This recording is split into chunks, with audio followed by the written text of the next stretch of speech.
Chapter 28 is called Deal of a Lifetime. A deal means an agreement or trade. What kind of deal do you think Ali or one of her friends will make? Who makes the deal? What are they getting in return? Is the deal fair or does it teach Ali a lesson? Think about those questions as we listen to the read aloud. Ali, Mr. Daniel calls me to him as the classroom empties for lunch. Yeah? I asked, heading over. So, I've been thinking a lot about some of the answers you give during discussions. I love it when you share your opinions. Thanks, I say, wondering why he really called me up here. And I love your thoughts on Roy G. Viv. I overheard you asking Suki about her grandfather and comparing him to yours. Well, Ali, I am impressed by you. I shrug. What am I going to say? That he's crazy? If he thinks I have anything for brains but a pail full of grasshoppers. Really, you have some wonderful gifts, and your explanation of lonely and alone, that was clever. I glance up at him but stare at my shoes by the time I answer. That was just because I know about those words, alone and lonely, that's all. It was just an unfortunate stroke of luck. He laughs.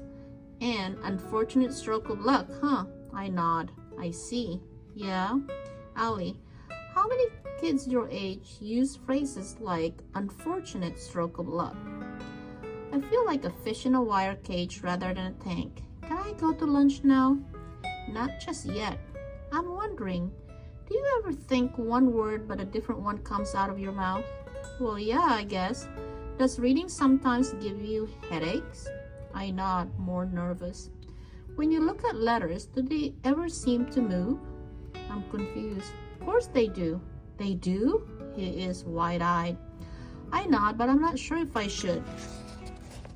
He just looks at me for a while, and I think I know how Keisha's cupcakes feel when she watches them in the oven. One more question, he says. I shift my weight. Have you ever heard of a game called chess? Yeah, I say, happier. It's from Alice in Wonderland. Through the Looking Glass. My grandpa read it to me a gazillion times. It's the game that uses a checkerboard and a castle pieces right. He brightens. Yeah, that's the one. Do you know how to play? I shake my head. Do you want to learn? I don't know.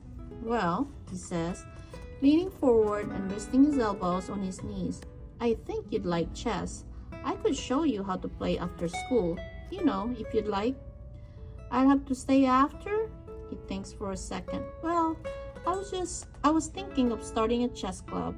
I thought you could come first so I could teach you how to play.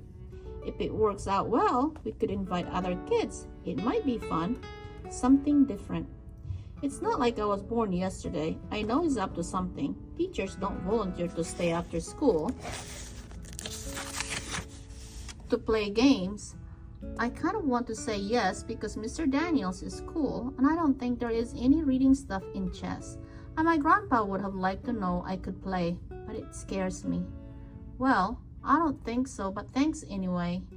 He seems disappointed. I turn to go.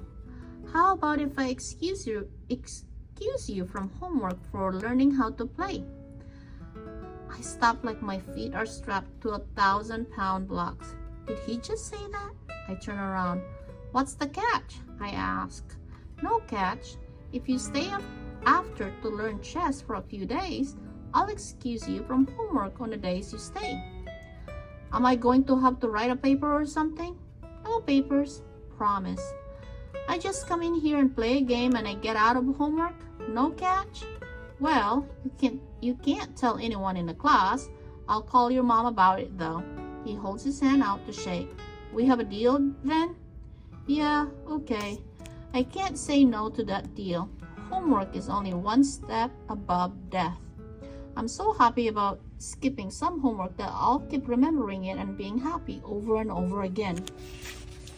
But what really gets me is that in order for Mr. Daniels to come up with this plan, he must have thought of me outside of school, when he didn't have to think of me. I bet other teachers have never let me sit in their head 1 second longer than they had to. In this chapter, Ali learns about honesty, fairness, and how real friends make deals that help, not hurt each other. How does this deal help Ali grow as a person? What's the best deal you've ever made? Or maybe the worst?